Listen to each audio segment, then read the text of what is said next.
Oggi in prima commissione, abbiamo esaminato lo stato dell'arte della programmazione europea, programmazione che prevede molte risorse per il nostro territorio su vari settori, come ad esempio l'agricoltura,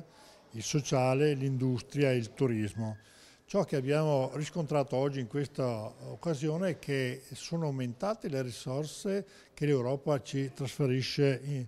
come regione per quanto riguarda le programmazioni e che da un punto di vista operativo